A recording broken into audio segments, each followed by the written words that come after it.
Day to everyone. Let us continue our lecture series, Learn the Power of Microsoft Excel.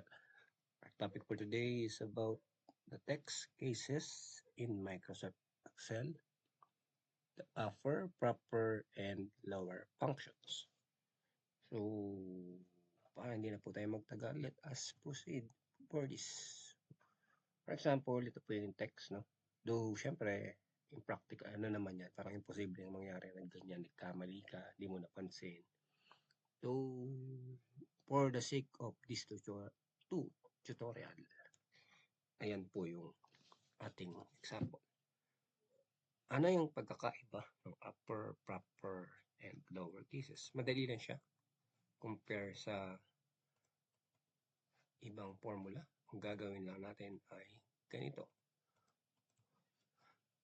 Use the function, no? Equals the function, the word upper itself, upper, open parenthesis, and select the text, sabi dito. So, ito yun. And close parenthesis, then enter. So, ano po yung nangyari? Yun. Ang nangyari is nag-uppercase lahat ng letters ng maling words, no? Supposed to be, kunwari, for example, nagkamali nga, no? So, yan. Ito yung kailangan natin. From wrong cases, naging upper cases siya. How about the proper cases? What's that mean? Proper cases, let's see, equals proper, type the proper word proper, open parenthesis, then the text, which is his also, and close parenthesis. The answer is yun. Ang nangyari? All of the first letter of the word is capitalized. That is the use of the proper case function in Excel. How about the lower cases? Lower cases, of course, simple lang po yun. This is the opposite of the upper cases. So, tignan po natin. Let's type equals lower open parenthesis, then the text, which is this also, close parenthesis, then enter. So, ayan po. Ganyan lang po kadali yung upper, proper, and lower cases. So, sa mga nagtatanong, papaano po yun?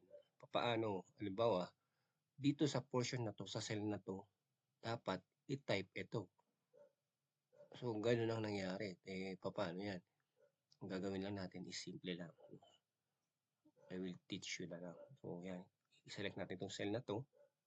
Halimbawa, gusto natin lahat. Ang kailangan is all. Temporarily, dito tayo nag-type ng upper formula. Select lang natin. Copy.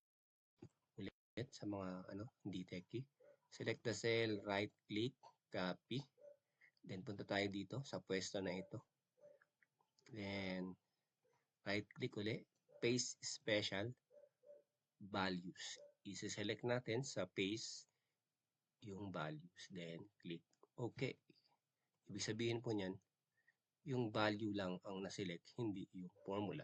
So, gamit na yung na ilagay na natin sa tamang pwesto at nagawa na natin sa tamang letter case, yung word na, yung amount in words. So, ayan lang po. Okay, for more Excel series, Microsoft Excel series, using the functions kung paano, please subscribe to my YouTube channel and please follow in this Facebook page. Thank you very much and have a nice day. See you in the next